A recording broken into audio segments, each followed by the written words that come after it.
I mean, I don't know, bro. It's a bad idea. I know it's a bad idea, but I just want to see it happen. I like nepotism when it comes to our folks. I mean, yes, we should normalize. We should be normalizing like black billionaires. We should be normalizing black children in private schools. We should be normalizing black kids with privilege. Situation. Yes, we should be normalizing these this things. Motherfucker don't deserve it. I'm just saying though. Isn't capable, isn't a leader, isn't a king, and somehow that Saudi person can still do it. But I think so let Bronny just find his crown. Just let Bronny in. I don't care. I mean, here's the deal. Okay, so it sounds like from LeBron's press conference over the weekend at All-Star, it sounds like the decision will be Bronny's.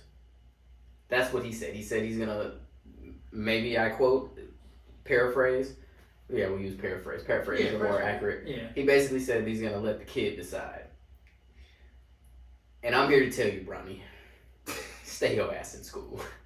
Like, real talk, bruh. And I'm telling you, Bronny, go for it. Stay your ass. Who cares? Just one more year, bruh. Like, literally. Don't let the imposter syndrome get in your head and shit. Yes, you probably are trash and you don't deserve to get into the league, but your daddy's LeBron and they can get you in the league, so why not use it? Like, don't let nobody make you feel bad for your advantage. Like, who cares? Do it.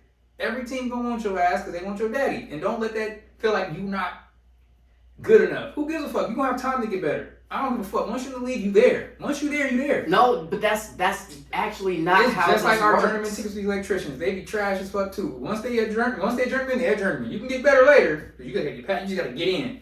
So nah, bro, just get your ass in that. Get that foot in that door. Get that foot in there. But then take it serious once you're there. Like, yes, you do not deserve this opportunity. Yes, your daddy fucking got you in here. But you better take advantage of it here. Don't just be like thinking you all cocky and shit like, well, I'm good. No, you gonna be trash. People gonna ball on your ass in the league. They gonna really be on your head. You gonna have a target on your fucking back. Which is why, like, bro, I'm telling you. Don't let that pressure break. You just say, okay, I gotta ball on these motherfuckers. You still LeBron's dad. You still LeBron's son. Like, I mean, help your daddy get his stat. And I know that he's very mentally tough, and I understand that you have to be very tough mentally, emotionally, like as the offspring of a historically great person and player like LeBron. But bruh, if he is, I'm just saying, if he is struggling to get consistent minutes, and maybe not get consistent minutes, because I think he's getting relatively consistent minutes. He's like basically the sixth man at USC. Because they still cautious about the heart thing. So I think there's a little bit of caution. They also have like the people that are starting over him are better. They're just better. And they're a little older, right? They're like mostly juniors and seniors outside of makes sense. Outside of the one freshman, Isaiah Collier, who was like the number one recruit in his class. So all right, we get that. So he's coming off the bench as a sixth man, which isn't bad. So it's not like he's like barely on the team, but his numbers just like, I just don't know how much impact he's really having on the game other than just swinging the ball. And not even in like I'm making plays for other people. Like he's literally like just a conduit. Like boop, boop. And so, and there's a place for that, and I think we talked a little bit about that in like, vet mentality versus young mentality. You got to be able to do multiple things to contribute to winning. Yeah. But I'm just saying, if he's getting banged on in college, what's gonna happen when he steps up another notch in competition to like the best players in like literally the world? Right now, he's playing the best players in America. But to me, it's like you get as good as those people just from being around them. Like, it's literally like, do you though? You learn from what you see. And for him, I'm like, dude, there are players that were trash, but if they would have got an opportunity, would have gotten better just because they around this shit. And unfortunately, it's one of them chicken or the egg thing. Like, yeah, we are assuming these are the best players getting picked, but sometimes they might just be okay. And now since they're in this environment, this is making them level up and making them become an elite player. And these motherfuckers probably wasn't that good. And of course, nobody gonna admit that. Yeah, I was kind of trash. I probably didn't even deserve this opportunity. But now that I'm here, I got fucking coach trainers and all this shit, and I get to see this shit in person, not on TV. Like Kobe up here, boom, boom, boom, boom, on my ass. I'm like, damn, it's making me see shit I never would have even thought of before. And it's just the pressure and the environment. Sometimes environment is what makes a seed grow and blossom and turn into a tree. It ain't because this tree was this shit already. Like, nah, sometimes you gotta nurture this shit. And we don't like to nurture shit. We love to get the end product already. Well, but that's what you're saying. You want him to get to the end product, which is the league. Like USC. I want him to be in the environment, which is the league. Oh my god. Because there's so many trash people in the league. To me, most of the league is trash. I'm sorry. It's a few good motherfuckers. Everybody else is just in the shadows, showing up to work, getting up. As long as I'm here, punching that clock. Punching that goddamn clock. For every millions. day, for millions. I'm just like, why not let Bronny get a little bit of that? Off the back of it, off the glory and the greatness of his daddy. Because the rest of the motherfuckers got in there like that too. Yeah, everybody was dogging Steph Curry. Like he wasn't going to be shit. Nah. And his ass came out there and worked his ass off, and now he's the greatest shooter of all time. But hold on. He was considered trash. He's too small. All this. No. Go look up his recruitment letter. What they said for the people to get to college, but he spent 4 years in college because his daddy wasn't LeBron. Yes, but his dad was an NBA player. But he wasn't LeBron.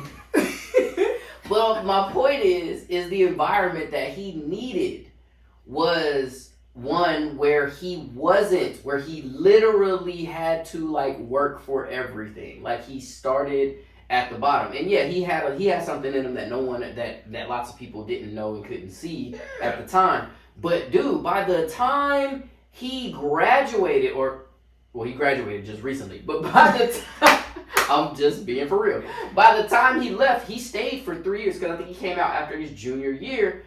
Like, dude, he almost led them to a Final Four. They were within one shot of beating Kansas to go to the fucking Final Four. So, like, and he was the team. He was the only, like, they had a couple of, like, older cats, like, seniors that could kind of ball and hit shots and make some plays. But, like, he was that dude. And he would, like, the same shit you see him doing now at this level, he was doing that same shit in Davidson. So people knew what he could do. Yes, were there questions about his build? Sure. There were questions about Kevin Durant's build. But no one ever questioned that motherfucker put the ball in the hole, which is why he went so high. Yeah. You know what I'm saying? So, like, this is my only thing. I just want whatever's best for Bronny. And it feels like LeBron, at least he's saying all the right things in front of microphones and cameras. He's saying that it's up to him and da-da-da-da-da-da-da. But to your point, like, if LeBron is feeling like, man, I only got like another year or two left in me, like, all right, dude, you gotta make it happen because this is for me. The other thing too is like, you know, like cause honestly, like, I just don't want Bronny to do something in haste just because, you know, he either feels pressure to do it or whatever the case may be. To me, it feels like Love and Basketball. You remember that? You remember that movie? It's a great fucking movie. Sanaa Lathan. Good gracious. Good God Almighty. And it also happened on USC's campus. What? These parallels? These fucking parallels? So if you haven't seen Love and Basketball, please go see Love and Basketball. They have had to see that. It is a classic. Yes. And if you haven't seen it, shame on you. No, not shame on you, but go watch it. Watch it with your lady or whoever you rock with, whatever. And yeah, but dude, like the parallels are crazy, right? So like in Love and Basketball, Omar Epps, I forget what his name was in the movie, but he was playing, you know, he like decided to go to USC, played at, you know, whatever. His dad played in the league for the Clippers, for your Clippers, and was like a legend, right? Like, you know, obviously he didn't win no championships, but he was a legend. He was a legend for the Clippers. Right? We know. You know, so he was doing TV, all this other stuff. And he was trying to tell his son, hey man, like, you know, you're not ready. You're not ready for this life yet. Now, we'll just kind of like take a step back from the Love and Basketball analogy and we'll get back to LeBron and Bronny. Now, Bronny has been in this life for the entirety of his life. His whole life. So if anyone is ready for this type of scrutiny, criticism, spotlight, blah blah blah blah, he's ready. So I'm not in any way I'm not saying that he would crumple under the whatever. But I think what really the essence of what the Allstate guy, the old Allstate guy in Love and Basketball was trying to tell Omar Epps was like, you're not ready from a skill set standpoint. Like, you think you're good because you've been the best everywhere that you've been, but nah, bruh, there's levels to this, and you're not there yet. And Omar Epps was like, fuck I am, and he ended up he left after his freshman year, went to the league, and the plot ensues. I'm not gonna spoil it for our audience that haven't watched Love and Basketball, but I should, because you should have seen Love and Basketball. Shit. By now. That shit came out in like 99 or some shit. 2003, some shit. Anyway, so yeah, bro, like I just, to me, I feel like there's another, like, also, like, if we're really talking about getting the bag too, let's put it in this context, right? So Bronny could come out this year and maybe be a second round pick or maybe undrafted, right? There's an off chance that he would be a first round pick, but that would be purely to poach LeBron. Yeah, be off LeBron. Right, okay. Which is completely okay. But even if you, so let's go with the initial model of second round to undrafted. You're making pennies on the dollar of what you could be making if you were a lottery pick or, a top lottery pick, right? Top first round pick. If he stayed an extra year, right?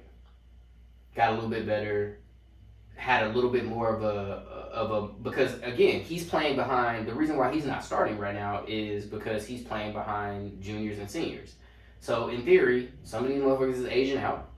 Some of these dudes is going to transfer to other places, but also they're going to bring in new players, so you got to stay sharp. But in theory, he would get more opportunities in his sophomore season to perform and show his talents and show how he's growing and developing. If he don't get hurt. Yeah, but he got one more injury on him and he's not getting drafted. I don't know about that. He get fucked up again, he ain't getting drafted. I don't think so. They're already sketchy. Because of the heart. That's fair. And that's why I think he's running the risk of getting hurt and nobody gonna want him. Whereas you on a team and you get hurt and you're already on a team. So you just sit a season and you just recoup the way fucking LaMelo has been, not Alonzo, but just fucked up for a while. We know his injury's real bad, but thank God he's in the league with this injury. I couldn't imagine he got this injury earlier, waiting longer, waiting and some other shit. And for me, it's too much risk in the college scene for him. He got a lot of shit to prove, but he has a golden ticket. But it still has an expiration date on it. And it still has contingencies and conditions. Like, they're going to make magic, but they're not going to make magic for clearly a defective product. And right now, I think that people are just ignoring the elephant in the room. They're like, he got a congenital heart disease? Like, affected to the point he got a heart attack and passes out? And got to go get surgery? LeBron didn't have this shit. Like, where did this shit come from? We don't know really what the fuck happened. But me, I'm just like, get in this league as soon as possible. And even if you are trash, and like you said, it pans out that he just garbage, and he has to retire. To me, it's still a feather in his cap that fuck, I was an NBA player, rather than I was just a college player. Because I think at this point, he get fucked up, he's just gonna play them 4 years and not go drafted, like the way Michael Jordan's sons did. They were Michael Jordan's kids. I mean, you make a They're fair. trash. They were bad. They were bad. LeBron's trash. Right? Not LeBron. Bronny's trash right now. I wouldn't even say he's trash. He's just. Not I think he's league material at this point. He's just not ready. Like, I don't think that he would be. I don't know. Like, I don't think he'll be ready in 4 years. He's gonna be more worn out in 4 years. No, I think he would be. I think it would give his body an opportunity to develop a little bit because he's a little small. Like he looks a little slight of. He's a slight build right now. He looks like a Steph Curry to me. Like, I think it also, like, I think on some level, like, he wants to be drafted in, like, as a lottery pick. And that might not be reality. That might not be his reality. I mean, it's definitely not his reality after the season that he's had thus far, but it could be a reality if he stays a little bit longer. But I definitely, your point is well taken. Where is Shaq's son? Did Shaq's son ever get picked up and drafted? No, I think he ended up playing in like Africa, like NBA Africa or some shit. And that's Shaq's son. Well, that's Shaq's son. Shaq's son was on. I think he started at LSU. He was USC for. He went to UCLA for a second, right? He did. I don't know. I thought he transferred from LSU. Or was he at UCLA first and LSU? I don't know. I don't know anything about UCLA, but I think he went. I think he started at LSU, and maybe he did transfer to UCLA. To me, it feels like odds are you may not get drafted, even if you're one of these like player sons. But right now, LeBron is a cash cow and pretty much an open door for an opportunity. I don't think Bryce needs this. Yeah, Bryce is going to be fine. I'm sure Bryce going to play 1 year in college because it's required, and his ass getting drafted. Well, also... Or he might even go to the G League. They like, no, we want your ass as close as we can to the league right now. No, bro, come to the G League just for this 1 year, and we're going to pick your ass up if you don't want to go to college. Your ass is balling. Give this motherfucker 3 more years, Bryce is... He's fine. Well, I mean, I think he's already taller than Bronny, and he's a sophomore. So so he's gonna get drafted purely off of his build and his size, and that's my point. Like, Bronny's going to have to demonstrate skill set at a much higher level, and right now he ain't got it. It's not that he doesn't have it. He has the skill set. The competition has gotten stiffer, so he has to get used to how to move and operate and shake within that new environment. With the fear of, I just had a heart attack. Correct. But also, like, he needs time to develop and to keep working on said skill set. Whereas Bryce is going to be big. He's going to be tall. He's going to be long. He's going to have lots of physical traits that get the most bust type draft picks picked all the time. If you are just big, tall, and long, in most situations, people are going to take a risk on you, and they'll throw some bread at you on the off chance that you can make it happen. But if you don't have the physical traits, you don't have a skill set, and you got a heart attack, then it's not happening. So, and that's the same thing with Steph Curry. For me, it's the case to use what advantages you got. Correct. He's got to play the cards that he has, and that's the card that he's probably going to play and should play. I would play that card as fast as they offer it. As soon as that Uno card pops out, you better put that card down. That shit is in your hand, put it down. Don't wait and be like, okay, I'm going to try to make this strategy together. No, play that shit. Play it, because you ain't in the same giftings right now or even time allotment. Yeah, I mean, because LeBron could just be like, I wish he was like 2 years younger. I tried to wait for you, son, but I can't. I gotta let it go. Yeah, because I think and then he really be asked out. Yeah, because I think it's a milestone he wants to hit, and he he got a guarantee with Bryce, but he's like, fuck, I gotta wait for Bryce, and I don't know if I physically can play that long. Mm-hmm.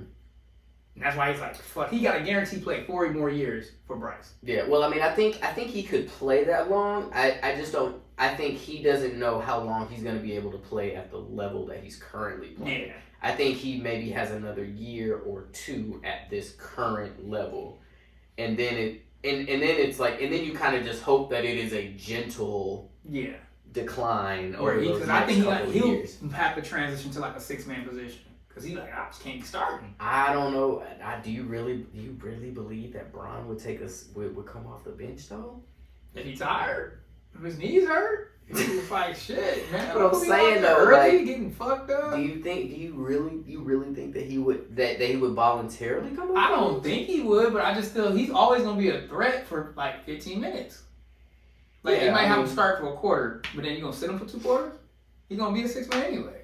Well, I mean, if you start him, you just play him like 3-4 minutes. You just give him a 3-4 minute blow to start the game, and then you bring in whoever your 6th man is, and then you bring him in at the end of the first quarter, and then you let him play you give him like 4 to 5 minute spurts, And you do that 4 or 5 times, get him 25 minutes a game, he's still starting. Right. But he probably fuck around the average like 15, still average 15 to 20. 15 to 20, just getting to his spots. Still average 20. What the Yeah. hell? He averaging 20. He ain't playing. Putting that body on it, putting that body on motherfuckers. The same way Wemby doing that shit. Now that they starting to pass him the ball. I don't know, man. I don't know. It's one of them things that I feel like I don't think time went inside. Like, it's not looking good. I don't think USC really give a fuck if he make it or not. It'll be great if he does, but they got other players that would probably get drafted. Literally right now, I think it's just selling tickets for the school. Bronny's there to make USC look good. Yeah, because like games used to be sold out. They're no longer sold out. Games are selling out more for JuJu Watkins than they are for the men's team. And obviously the men's team has been bad. And the women's team, I think they're like top 10 in the nation. Because JuJu Watkins out here dropping 50 on motherfuckers. Like, she is a monster. Yeah. Like, she gonna be the next, she's gonna take the torch from Caitlin Clark and run with that shit. Like, give me this. Mm-hmm. I'll take that. Appreciate you. But yeah. Yeah, that was a random side. That was a random little mini pod. But let's get into the real shit. Let's get to the real